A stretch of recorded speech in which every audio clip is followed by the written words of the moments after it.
We have here verse 12 of the 10th chapter of the Gospel of John. Jesus is continuing to give instruction about the nature of sheep and shepherd, and of course he has at this point likened himself first to the door, which is to stand for the idea that it's only through Christ that there is a true entrance into the place of blessing, and then he compares himself to the shepherd, calling himself the good shepherd, the good poimen.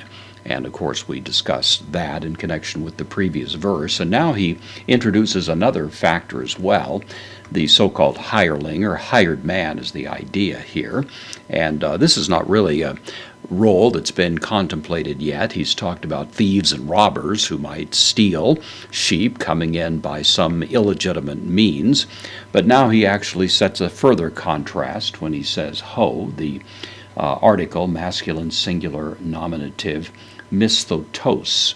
This is a word that means a hired man. It's exactly the same word, for example, that's used over in Mark's Gospel when we read about Zebedee having hired men, and when the two sons of Zebedee, James and John, left to follow Jesus, it's stated there that the care of the boats and so on was left in the hands of these hired men. Same word, so that's what it means, simply someone who's hired.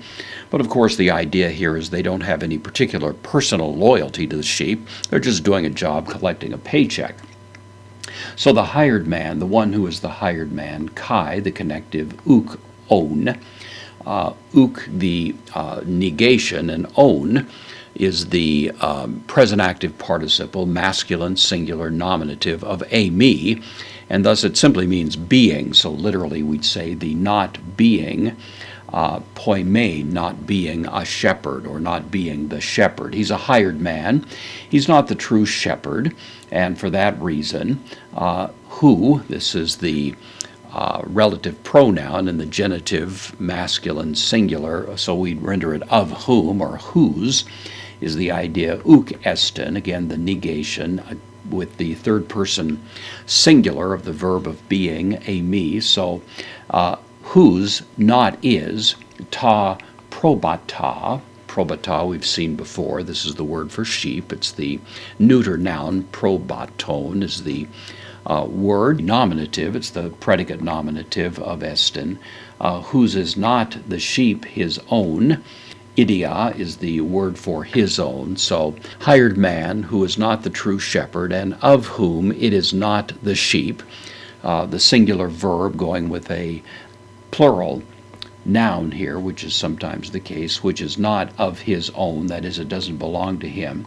Theore, from theoreo, to see, and this is the third person singular, present active indicative. He sees ton lukon, the word for wolf. He sees the wolf.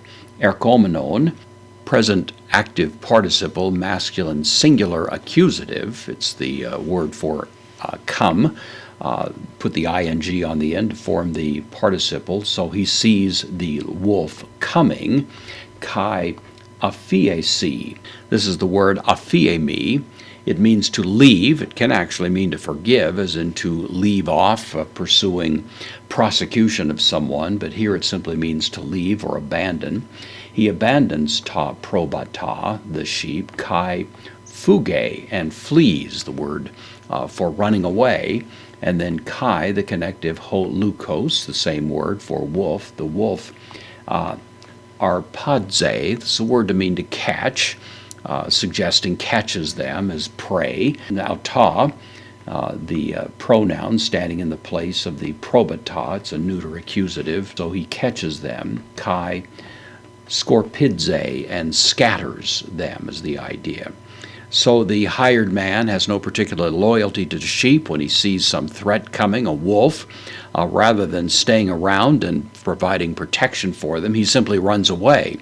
And that's what distinguishes, of course, this one who is simply hired from the true shepherd.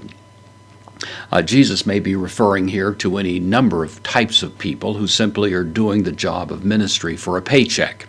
They don't have any particular true loyalty to those over whom they have oversight, but their job is simply to perform a function, collect a paycheck, and go home and forget about it. And of course, Jesus now elevates his own level of loyalty and his own level of concern with respect to his sheep to an astronomically greater height, because he, as he said before, would be willing to lay down his life for the well-being of the sheep.